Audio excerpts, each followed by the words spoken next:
Welcome to Kavya vibes. இன்றைக்கி நம்ம பார்க்க போகிறது பீட்ரூட் சட்னிங்க. சப்பாத்தி, தோசை, இட்லி, ரைஸ் எல்லாத்துக்குமே வச்சு சாப்பிட்லாம். அவ்வளோ ஒரு ஹெல்த்தியான டிஷ்ஷுங்க. இதில் நம்மளுக்கு கால்சியம், அயன், ஹீமோக்ளோபின் இன்க்ரீஸ் பண்ணுறதுலேருந்து எல்லா சத்துமே இருக்குது.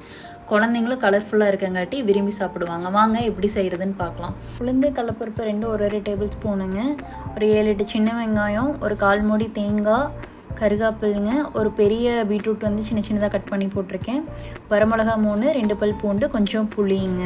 உங்களுக்கு காரம் கொஞ்சம் கூட வேணும் அப்படின்னா ஒரு வரமிளகா சேர்த்தி போட்டுக்கோங்க. இங்கே எங்களுக்கு நல்லா காரமான மிளகானுங்காட்டி நான் 3 மட்டும் போட்டிருக்கேங்க. கடாயில் எண்ணெய் ஊற்றி எண்ணெய் சூடானதும் கடுகு, உளுந்த பருப்பு போட்டுக்கோங்க. உளுந்து கடலப்பருப்பு நல்லா வதங்கணுங்க. நல்லா வதங்கினா தான் பச்சை வாசம் வராமல் இருக்கும். ரெண்டையும் நல்லா வதக்கிட்டு நம்ம இப்போ வெங்காயம் சேர்த்திடலாங்க. வெங்காயம் போட்டு நல்லா வதக்கிட்டுங்க. 2 பல் பூண்டுங்க, 3 வரமிளகா, தேவையான அளவு கருவேப்பிலை போட்டுக்கலாங்க. எல்லாம் போட்டு வதக்கிட்டு வெங்காயம் நமக்கு ஒரு கோல்டன் கலரில் வரணுங்க. வெங்காயம் நல்லா வதங்கினதுமே நம்ம பீட்ரூட் சேர்த்திக்கலாங்க. பீட்ரூட் சேர்த்தி பீட்ரூட் நல்லா கொஞ்சம் டைம் ஆகுங்க. பீட்ரூட் ஒரு 5 நிமிஷமாவது நல்லா வதக்கணும். நம்ம அப்போ தான் சட்னி அரைக்கிறதுக்கு நம்மளுக்கு கரெக்டாக இருக்கும். இல்லை அப்படின்னா பச்சை வாசம் வரும். இப்போ நம்ம புளியும் சேர்த்திக்கலாங்க.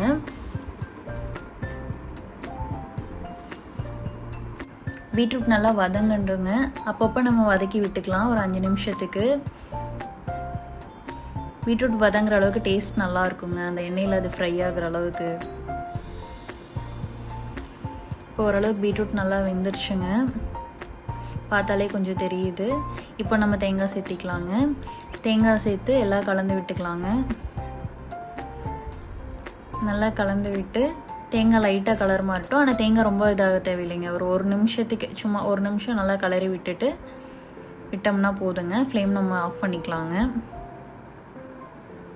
நல்லா கலரியாச்சுங்க.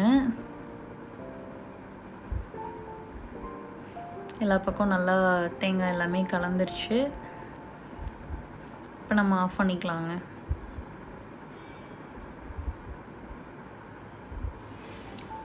இப்போ உப்பு தேவையான அளவுக்கு போட்டாச்சுங்க. உப்பு உங்களுக்கு டவுட்டாக இருந்துச்சுன்னா ஃபஸ்ட்டு கம்மியாகவே போட்டுக்கோங்க.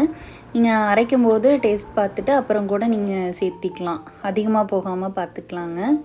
இப்போ நல்லா கலந்து விட்டாச்சு. இப்போ நான் சொன்ன அளவு 2-3 பேர் சாப்பிட்லாங்க. அவ்வளோதாங்க. இனி இது ஆற வச்சு நல்லா ஆறுனதுக்கப்புறம் அரைச்சி எடுத்தோம் அப்படின்னா நம்ம பீட்ரூட் சட்னி ரெடிங்க.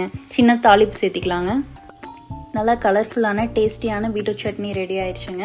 இப்படி ஒரு டைம் ட்ரை பண்ணி பாருங்கள், கண்டிப்பாக சூப்பராக இருக்குங்க.